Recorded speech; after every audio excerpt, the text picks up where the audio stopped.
यहां पर परमारों का ठिकाना, अशोक परमार के बाद में लगातार परमार रहे। एक केशव दास जी परमार राजा थे।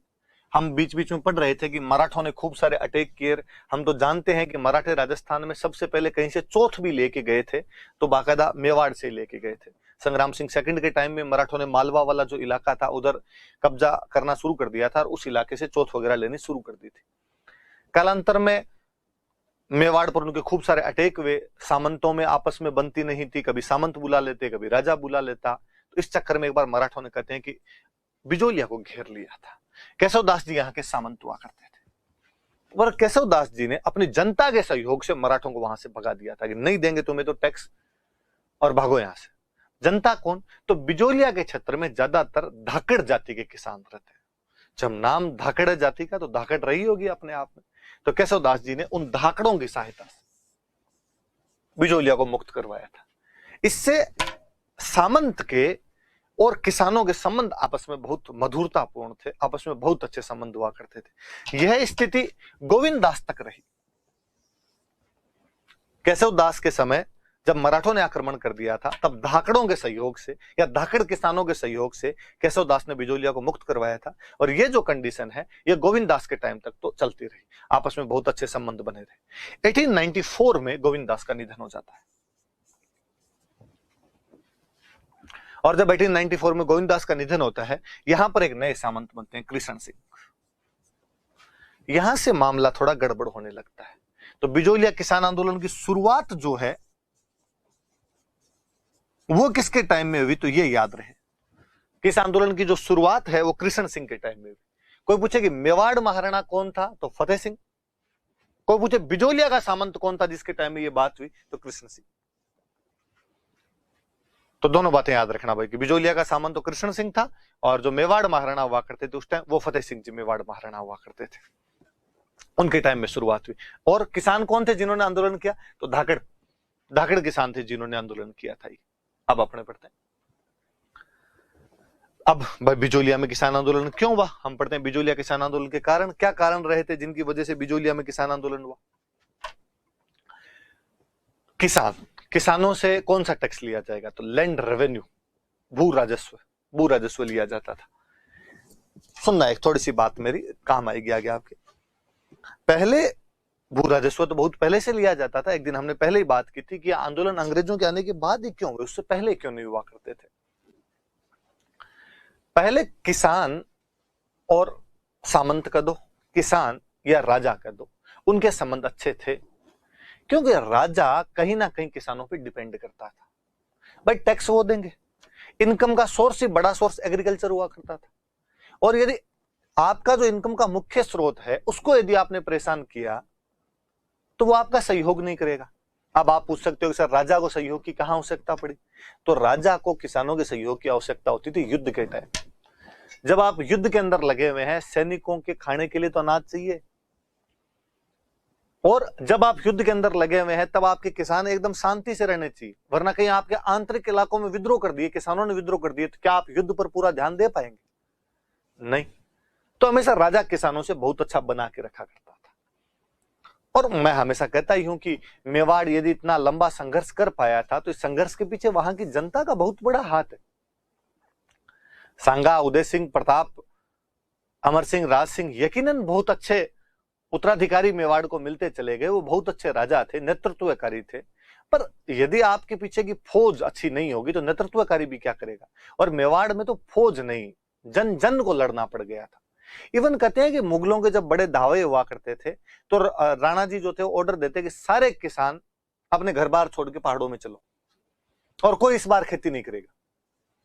खाने पीने का सिस्टम अपने वहां ले चलेंगे, वहां कर लेंगे, कोई खेती नहीं करेगा, ताकि मुगलों की सेना जब आए तो उसको कहीं अनाज ही नहीं मिले, पड़ी रहेगी। पहाड़ों में आएगी तो छापा मार से मार लेंगे। और मैदानी क्षेत्रों के अंदर खेती नहीं की जाए, इस बार पड़त रख दो।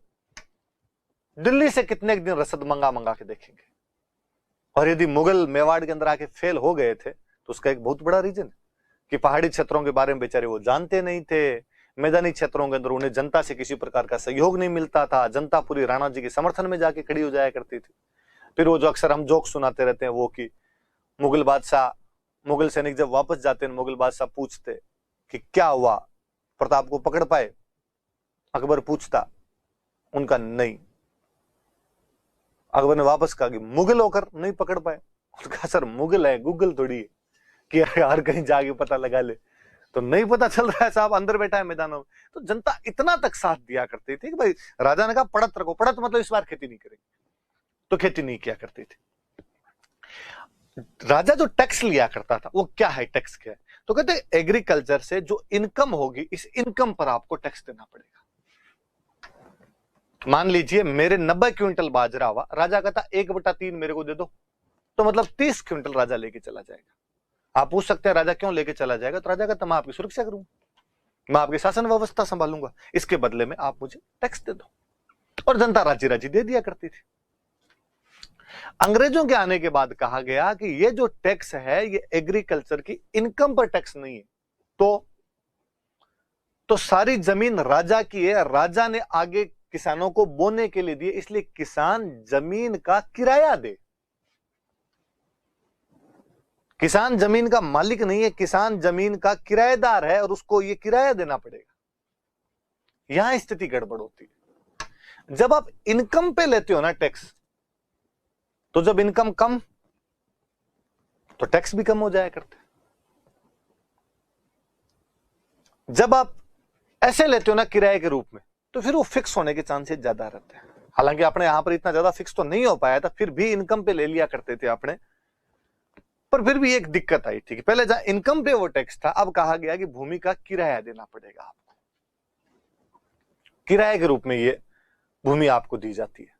जब तक आप किराया देते रहेंगे तब तक आपको बेदखल नहीं किया जाएगा, वरना आपको यहां से बेदखल किया जा सकता है। वरना पहले अपने ऐसे कोई ज्यादा उदाहरण मिलते नहीं, कभी किसान को उसकी भूमि से बेदखल कर दिया गया। हालांकि सैद्धांतिक रूप से मानते थे कि राजा की भूमि है, इसलिए अपने राजा को भूपति बोला करते थे, लेकिन फिर भी प्रैक्टिकली ऐसा था कि नहीं, जमीन जो किसान बो रहा है इसकी भूमि है, और वो टैक्स देता रहता था रेगुलर। अंग्रेजों के आने के बाद में ये एक बड़ा चेंज आया। पहले जहां अनाज के रूप में ले लिया करते थे ज्यादातर, अब बहुत सारी जगह पे नकदी लेना शुरू कर दिया। और नकदी लेना जब शुरू किया तो किसान साहूकारों के चंगुल में फंसने लगे। नकदी तभी मिलेगा जब वो फसल बिकेगी, फसल बिकने में हमेशा टाइम वगैरह लग जाया करते थे। तो ये एक बहुत बड़ी दिक्कत आनी शुरू हुई। तो हम कहेंगे कि किसानों ने विद्रोह क्यों किया? तो किसानों के और सामंत के बीच का रिश्ता किस पे निर्धारित है? भू राजस्व पे। तो भू राजस्व बढ़ा दिया होगा तभी क्या होगा? कम कर दे तब तो कोई विद्रोह करेगा नहीं, राजी है। तो भू राजस्व में वृद्धि, भू राजस्व ज्यादा था। फिर भू राजस्व के अलावा भी कई टैक्स लिए जाते थे। दो प्रकार के टैक्स होते, कुछ स्थायी टैक्स होते, कुछ अस्थायी टैक्स हुआ करते थे। और यूं करके कहते हैं बिजोलिया में ये जो संख्या थी ये 84 तक पहुंच गई। 84 प्रकार के कर लिए जाएंगे। अब खूब हो जाते हैं यार 84 प्रकार के। हालांकि मैं कहूंगा कि इनमें से कई कर तो ऐसे थे जो कभी लगते ही नहीं थे। थोड़ी तो क्या संख्या को डरावनी बनाने के लिए भी बताया जाता है ऐसा।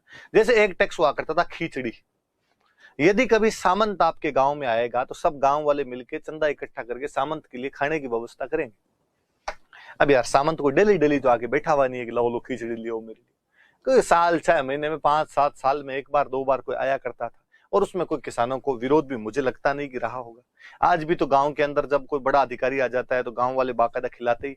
अब जरूर ये हो गया कि अब गांव वाले ने अब सरपंच साहब भी खिला देते हैं, क्योंकि सरपंच साहब को सारे ठेके लेने होते हैं तो वो अपनी तरफ से बंदोबस्त कर देते हैं। बाकी कई साल पहले तक अपने गांव के अंदर ये व्यवस्था थी कि गांव वाले कोई बड़ा अधिकारी वगैरह आता तो ठीक है चंदा करो और इसके खाने पीने की व्यवस्था की जानी चाहिए।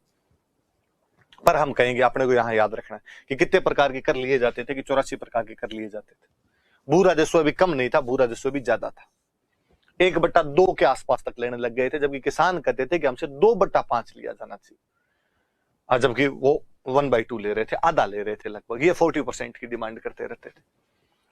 फिर जो लेने का तरीका था ना वो बहुत बिगड़ गया था, वो बहुत बदल गया था। लाटा कुंता, किसान का ये कहना था। लाटा कुंता क्या होता पहले तो मैं ये समझाता हूं। लाटा तो फसल को काटने के बाद फसल की जब गठरियां बना बना के अपने खेत में रख देते हैं, अभी साफ नहीं किया, केवल काटा है उसको, गठरियां बना बना के जो रखते हैं उसको बोलते हैं लाटा। राजस्थानी भाषा में कुंता का मतलब होता है अनुमान लगाना, अंदाजा लगाना। इंग्लिश में कहते हैं एस्टिमेट करना। एस्टिमेट लगाओ कितना है। क्या आपने कोई पड़ा है, कोई सामान पड़ा है कि अंदाजा लगाओ कितना, 85 किलो। तो एग्जैक्टली जब किसान अपनी फसल को काटने के बाद जब उसके लाटे बांध बांध के खेत में रख दिया करता, तब राज्य की तरफ से कर्मचारी आता एक, और राज्य की तरफ से कर्मचारी आके उन लाटों का अनुमान लगाता, लाटों का कुंता लगाता, कूंटता, उनको अंदाजा लगाता और कहता भाई तेरे फसल हो जाएगी इस बार 150 क्विंटल। अब 150 क्विंटल हो जाएगी तो आधा हमें देना, तो 75 हमें देते। किसान कहता यार अंदाजा लगाया 150 नहीं है, ये तोल लो यार, ये 120 ही होगी मेरे तो। और नहीं नहीं नहीं तो खूब दिख रही, दे वहां तक पड़ी है भाई तेरे तो, कम तो कैसे होगी, 150 तो आराम से, झूठ बोल रहा है तो। अब उसने बिना तोले अंदाजा लगा दिया, किसान इसके अंदर मर गया। किसान ये चाहता था कि कुंता नहीं लगाया जाए, तोल लिया जाए, तोल के दे दिया जाए। तो लाटा कुंता की वजह से भी किसान परेशान था। ये भी एक बिजोलिया किसान आंदोलन का कारण था कि किसानों से लाटे के कुंते लगाए जा रहे थे, जबकि वो तोल के देना चाहते थे। याद रह जाएगा, लाटा क्या होता है? फसल को काटने के बाद गठरियां बना बना के जो रखते हैं वो तो लाटा